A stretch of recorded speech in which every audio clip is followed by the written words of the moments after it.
Breaking tonight, we have brand new images of the Manchester bomber. After 3 weeks in Libya, he came back to England just days ago. These pictures are the first that we have seen of the terrorists around that time. They were snapped by surveillance cameras in a mall just days before he loaded up a backpack with explosives miles from his own home and walked into the Ariana Grande concert hall as the music was ending, taking the lives of 22 people. Good evening, everybody. I'm Martha McCallum, and this is the story. As the details come in, we know that among the dead, 3 girls, aged 8, 15, and 18 years old. 12 children under the age of 16 are in the hospital with very serious injuries. Of them, 119 injured, 64 remain in the hospital tonight. And police and nearly 4,000 members of the British military scouring the streets, many in search of the bomb maker who they believe is on the loose tonight somewhere in England. 6 people are now in custody as a result of these raids today. One of them is a woman. We have several big guests for you to add their expertise to this quickly moving story this evening. House Homeland Security Chairman Mike McCall on how ISIS fighters are tracked here in the United States, and former Islamic extremist Majid Nawaz and former Israeli counterterrorism officer Aaron Cohen take us inside the life of Abedi's family and friends and the place that he lives and hails from in England.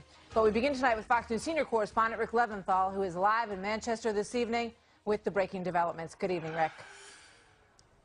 Good evening, Martha. This has been an aggressive and fast-moving investigation resulting in at least 6 arrests here in Manchester and 2 more in Tripoli, Libya, all triggered by the very quick identification of that bombing suspect as 22-year-old Salman Abedi. And as you mentioned, there are new images of him now taken last Friday at a Manchester shopping center where he is seen holding a bag believed to be the one that carried the bomb to the arena on Monday night.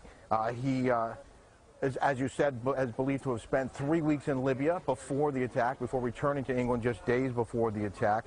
Yesterday, Manchester police arrested his older brother, and today in Libya, they arrested his father and also his younger brother, his 18-year-old brother, Hashim Abedi, who, with Libyan authorities say, confessed to knowledge of the plot and said that he and his brother both belong to ISIS. There have been a number of raids here in the Manchester area. One earlier today where 3 people were taken into custody, and then that one tonight that you referenced where a woman was seen being led away in handcuffs, possibly because she might be part of a terrorist cell related to Abedi. Meanwhile, more than 60 people remain hospitalized, as you mentioned, 20 of them in critical condition with severe injuries. And here in St. Anne's Square tonight, a memorial continues to grow with flowers and candles and signs of support from a community determined to remain united. And Martha, this country, now in the critical terror stage, they are very, very concerned here tonight about the possibility that there could be more attacks, in large part because, as you said, the bomb maker is still on the loose.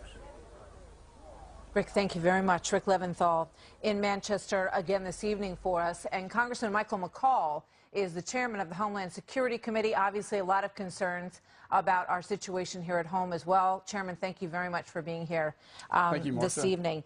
Vetting has been something that has been discussed quite a bit, and it raises questions about whether or not extreme vetting, the version that the president has proposed, would help keep us safer here. Your thoughts?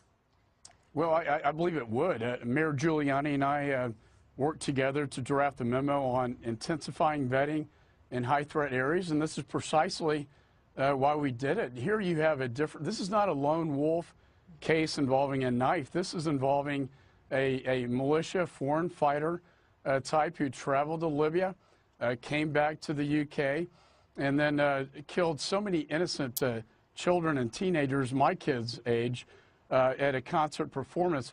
This is a very soft target, very premeditated, sophisticated attack using a very sophisticated explosive device.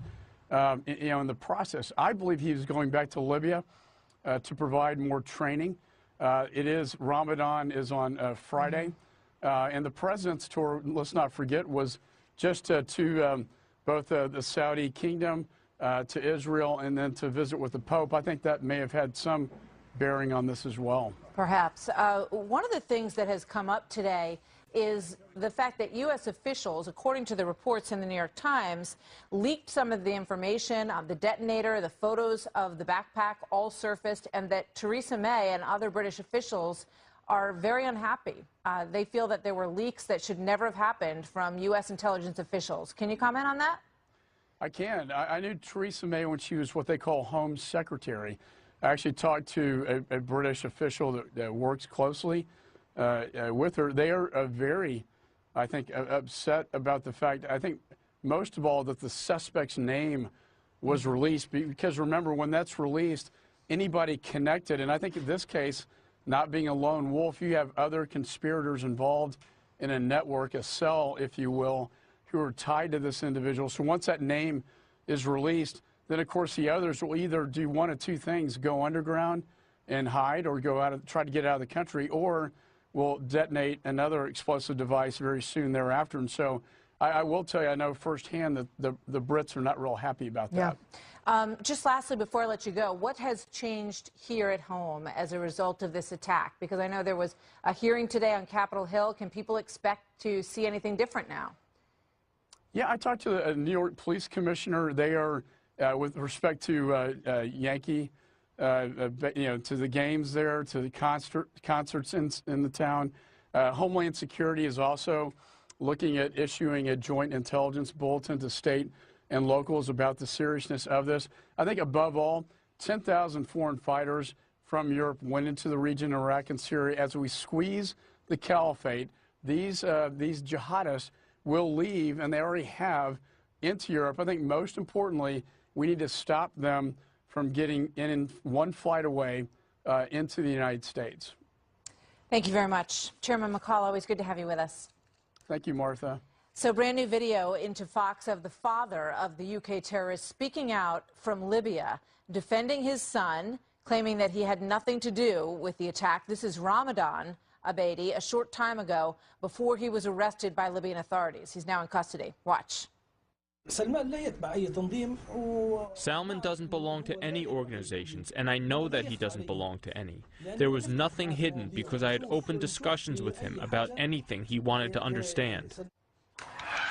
Majid Nawaz is a former Islamic extremist and author of Radical: My Journey Out of Islamist Extremism, and Aaron Cohen, former member of an Israeli Special Forces unit and founder of IMS Security, a firm specializing in counter-terrorist training. Gentlemen, great to have both of you with us this evening. Majid, let me start with you.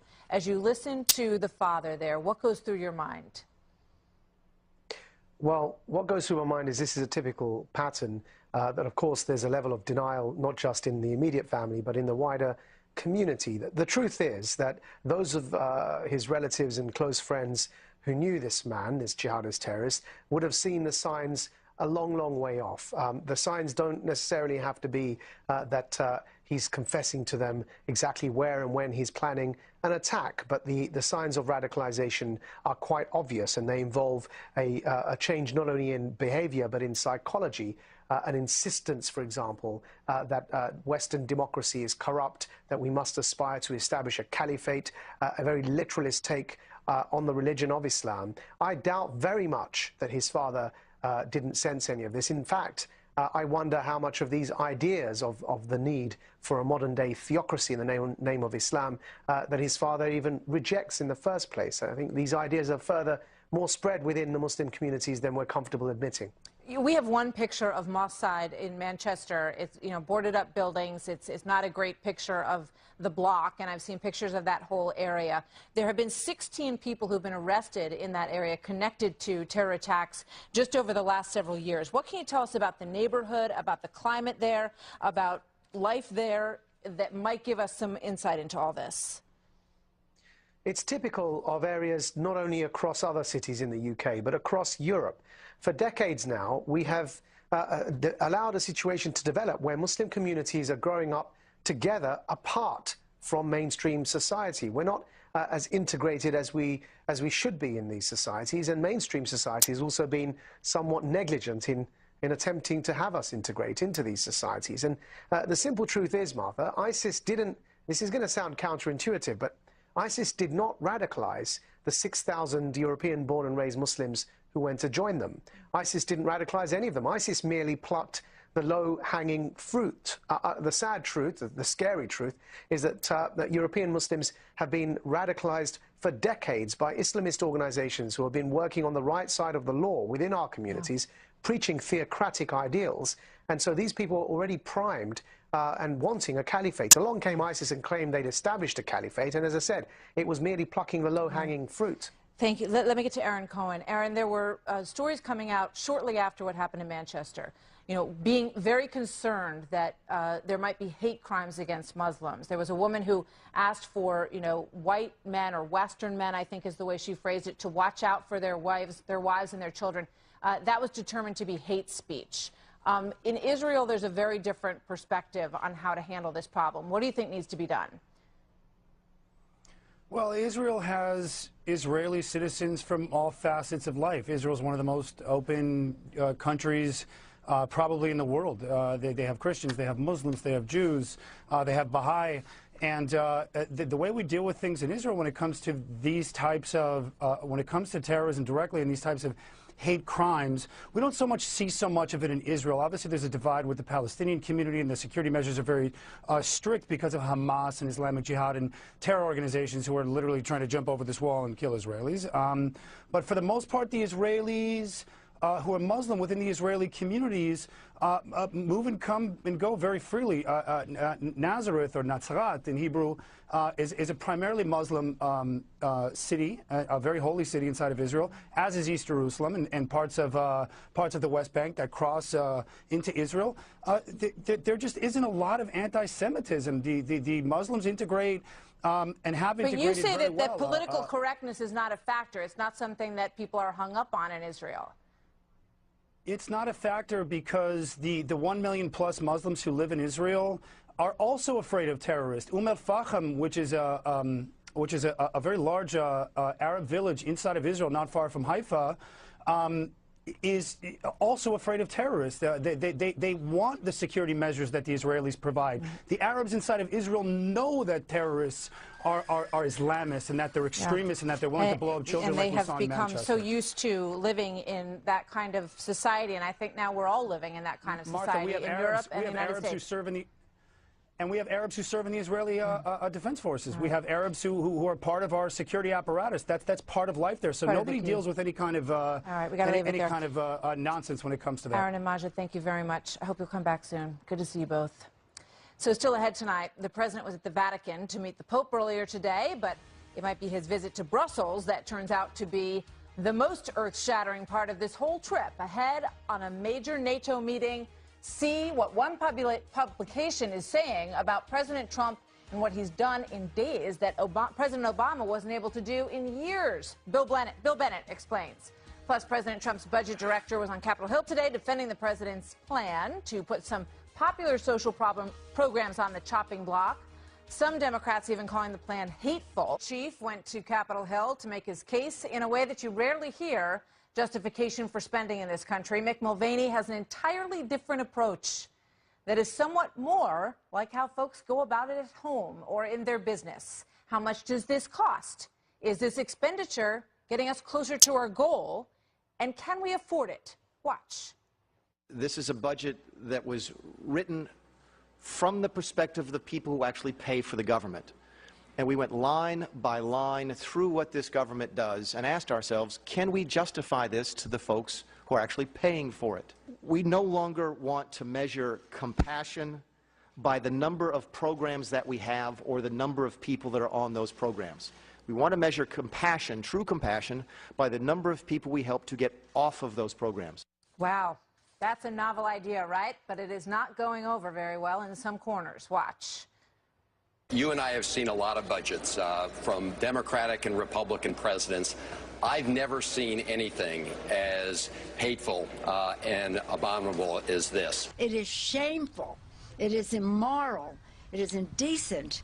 So this is a picture of who they are. Wow. Chris Direwalt joins us now with, he's our Fox News political editor. You know, a lot of people, Chris, think that the way that Mulvaney is talking, where he talks about taxpayers, you know, he wants to say to them, is this a good way to spend your money? Are you okay with this? Is this program a big, you know, sort of bloated mess, or is it something that works? Why is that such a hard idea to swallow? Well, apparently, based on the response, I love the fact that in Washington now, this is such a stupid time to be alive. It's just astonishing. The degree of just the vapidity of the conversation. And you have, this is immoral, this is sin, this is terrible. It's such a knee-jerk, right? They all just get right on the same page. Like, oh, yeah, this is script B. But seriously, what is going to be left for outrage? We have exhausted our outrage glands to the point that our endocrine system is breaking down. We cannot sustain this level of outrage if everything's an 11, if everything is a freakout.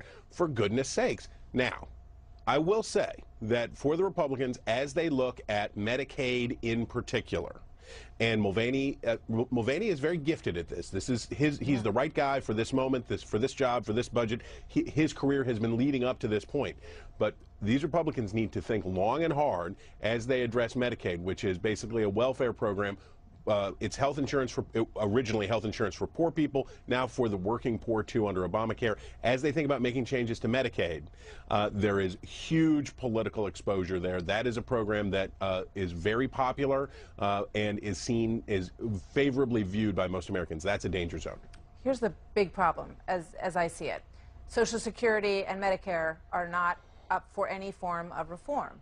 I think if you ask most people, does it make sense to do some means testing? Does it make sense to try to save this program so that people, under a certain age might do it differently, and they might actually have it by the time they hit 65? It is off the table. The president has said he won't discuss it. And once you accept, and that's really the problem. That's where Mulvaney falls short. That's where Paul Ryan's going to fall short, which is if you can't deal with the big thing, if you can't do the big thing, why are you bothering being mean in the small thing? Yeah, if your budget's blown up anyway and you're going to have all this debt and you're going to do all these things because you won't address entitlements, why not go ahead and give a little? It's like when I go off my diet and eat carbs, you know that there's a donut right around the corner because once I've decided to have a box of Cracker Jack, I might as well go for it. You're going for the donut. You're not doing the sweet potato. My friend. Exactly. All right. Thank you very much, Chris. Great to see you as always. So fresh off of his visit with His Holiness earlier, the president touching down in Brussels late today for a very important showdown with NATO members. He once called this whole organization obsolete, remember? Apparently now swayed by the president's tough talk, McClatchy writes this today, quote, Trump has done what Obama didn't, scare NATO into tracking defense spending.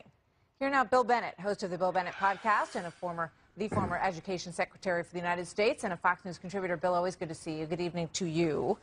Thank you. It was quite stunning reading the articles on this today and the acceptance that NATO is a little bit nervous that Donald Trump is coming to town. They've rolled out their own red carpet for him, and they want to make sure they can impress him with the numbers that they're willing to produce from each country. Big turn of events. Yeah, it's very interesting. The question is, will he be received as well in Europe, in Brussels, as he was in Riyadh in Saudi Arabia? He may not be very warm welcome. I don't want him to do a sword dance in Brussels. Wasn't crazy about it in Riyadh either. But yeah, and he does seem to have brought them to the edge here of doing the right thing. I think Russia has also helped. By the way, Martha, let's note the irony there. Russia, which is supposed to be this close bosom buddy of Donald Trump, is NATO's sworn enemy. That's why NATO was established, to keep Russia in its bounds. Now Trump is pressuring the NATO countries to ante up more for their common defense. So if he gets this done, this will be an enormous accomplishment. Not the greatest accomplishment. I think the greatest accomplishment so far is that unified Middle Eastern front against Iran. That is a sea change from Obama and very important. But this is important too. Yeah, you make an excellent point as usual, Bill Bennett, and that is that NATO's reason for being is to protect those countries essentially from Russia. And you've got Poland and Estonia and Latvia and Lithuania all concerned that Russia may be looking at, bringing them back into the warm embrace of the Soviet Union. This program is designed to prevent that from happening. So if Donald Trump is strengthening NATO, he is doing exactly the opposite of cozying up with Russia. Exactly, yeah. And the Poles, of course, are doing more than what is expected of them, as they usually do. Greatest people in the world after the Americans, the Poles. Always take it on the chin whenever there's a war, but they are wonderful people. But he's getting these others, embarrassing them into it. countries like Germany and so on. One of the officials today NATO officials said, well, we're not going to use NATO to defend or fight ISIS. And Trump will challenge that as well. Secretary Tillerson did, and he's absolutely right. This is a mortal threat, in case they hadn't noticed, in Manchester, at the throat of all of Europe. And in Brussels, they do that? You know, how can they deny their responsibility when their credo is that an attack on one is an attack on all? So how does NATO say, well, we're happy to pitch in what we're supposed to pitch in, but we're not going to look at this as sort of a global threat, such as it is?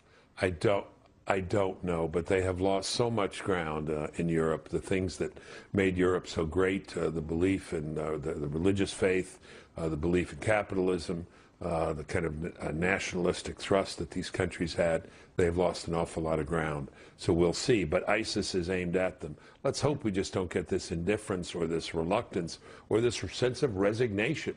Well, they're here, and it's going to happen occasionally, and there's not much we can do about it. Like the heck with that. Yeah, the heck with that is right. Bill Bennett, as always, good to see you, sir. Thank you. Thank you. Thank you, Martha. So we have no new FBI director yet, if you haven't noticed, and now a longtime friend of Jim Comey's is speaking out quite forcefully why he says the president should be very scared of what Jim Comey is going to say. So is that friend right, or is he bluffing? We'll talk about that. Shocking revelations tonight also as the Obama White House was scolded by the FISA court for overstepping their bounds right at the end of the Obama administration, doing illegal searches for some time on American citizens. This is a very big story. We will lay it out for you tonight. Karl Rove and Juan Williams coming up next.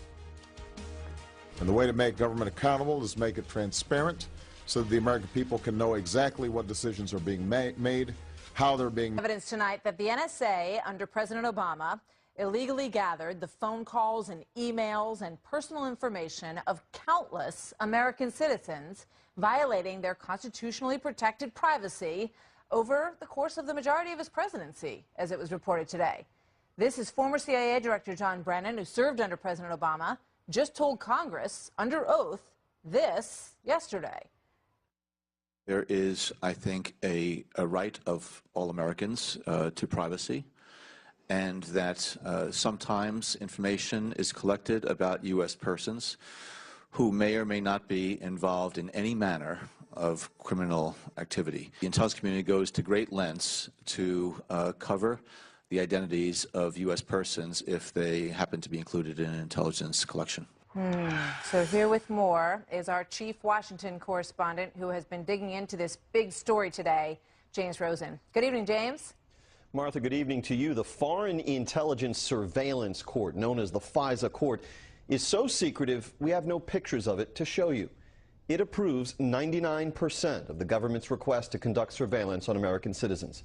Now, declassified documents first obtained by the news website Circa show that the FISA court sharply rebuked the Obama administration when its lawyers quietly informed the court 2 weeks before Election Day that the National Security Agency had systematically violated countless Americans' rights over a period of years. Specifically, the court found NSA had not complied with so-called minimization procedures, meaning the measures the government is supposed to take to keep to a minimum its infringements on Americans' constitutional rights under the Fourth Amendment against unreasonable searches.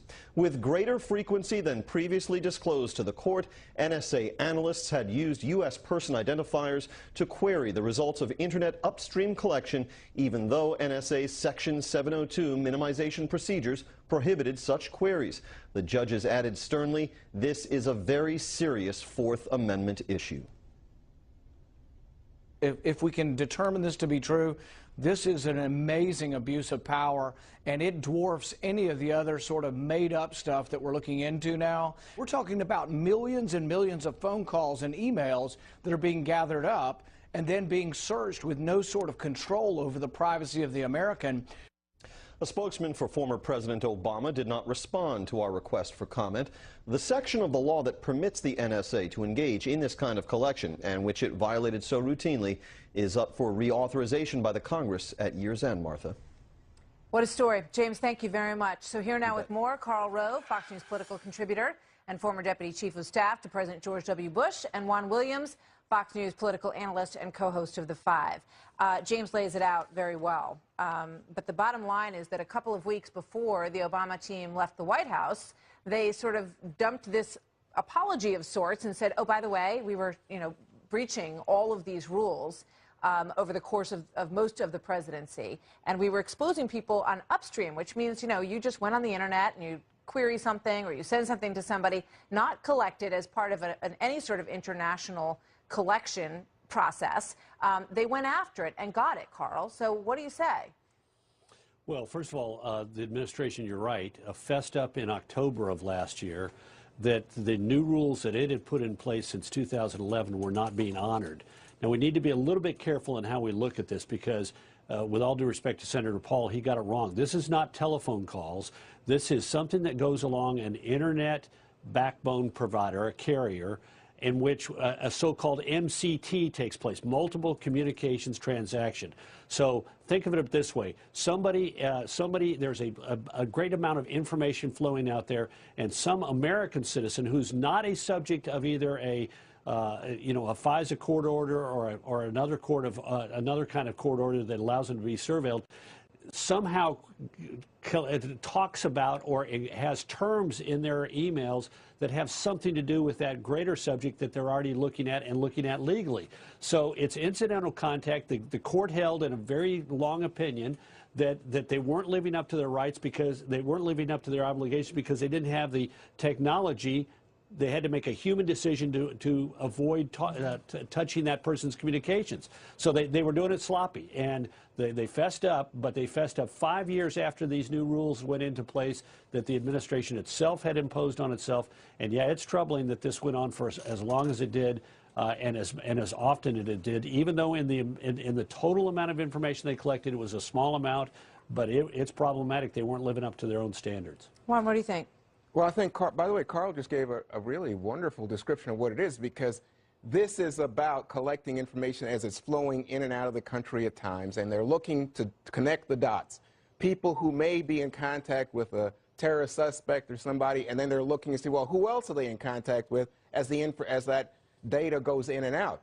But look, every American wants to be protected against terrorism, and especially if you're in their White House. I imagine Carl must have felt this pressure in his days in the White House. And the intelligence communities know they're being measured on whether or not they prevent the next terror attack. They see this as a tool.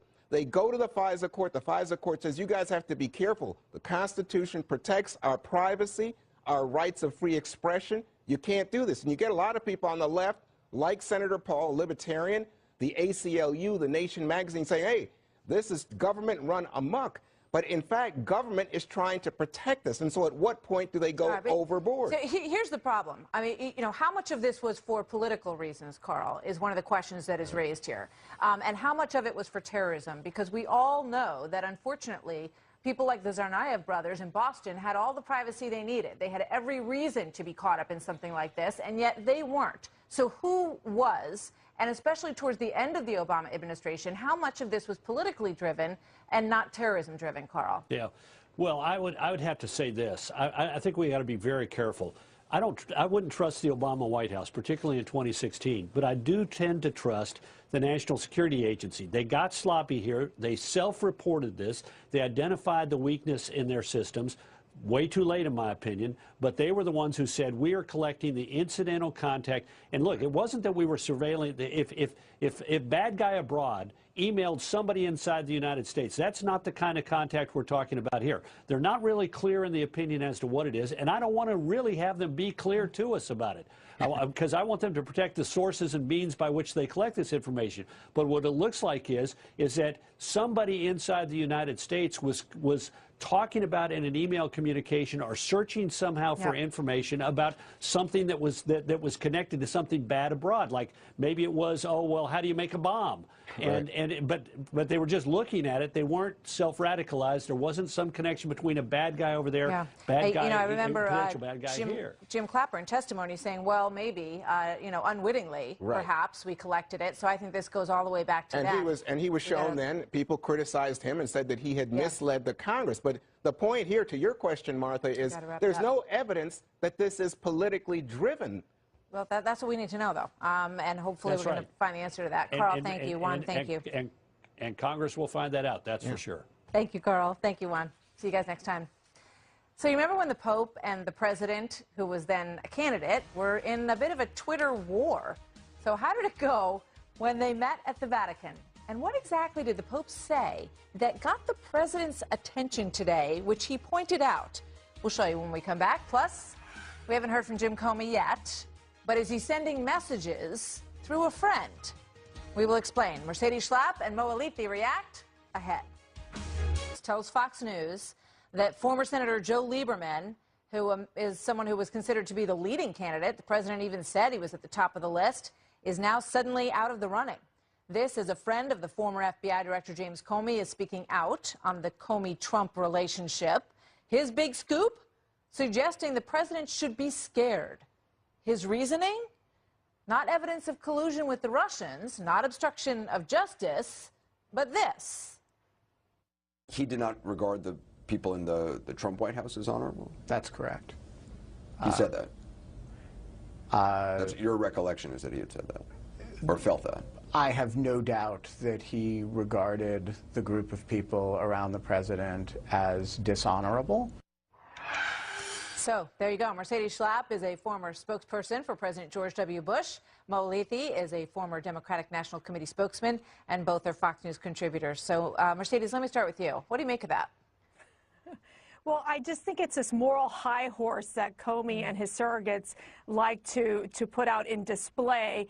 I mean, it's not the first time that we've seen James Comey and come out and basically create this political drama. You're going to see this probably in the next Senate Intelligence Committee where he will be testifying publicly. You know, his surrogates also have been part of the ability to leak out information on what were in his memos. Of course, it's a memo specifically to Donald Trump and not the other ones. This is about James Comey trying to salvage his reputation despite the fact that he's had significant high-profile missteps, being criticized by both parties, Democrats, Republicans, who have basically said that he should be gone, that he should be fired. So I think that this is nothing new. This is a political game that they're playing. This is to try to to protect James Comey and to try to destroy President Trump. All right, I want to play another piece of this interview that goes to the question of what the president's intention may have been when he said, you know, can we let this go? Mike Flynn is not a bad guy, you know, something along those lines. Can we let this go? Watch this exchange. The president's people have said he's a kind of a transactional person, that he's, you know, in business, he's schmoozing, backslapping, and that it's just an attempt to kind of make the relationship more personal or friendly. So I think it's perfectly possible to read it that way. And I'm not even going to say that's the wrong way to read it. It's not the way Comey read it. I found that to be the most interesting part of that back and forth. Mo, what did you think?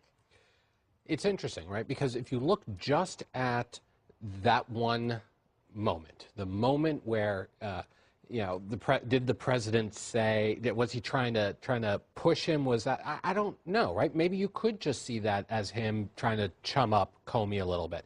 And does that rise to the level of obstruction? I don't know. I think where the president is finding some challenge, and where the special prosecutor is going to have to really dig in here, is when you take all of these different moments and string them together. When the president did that to Comey, you know, we know that was inappropriate, maybe not illegal.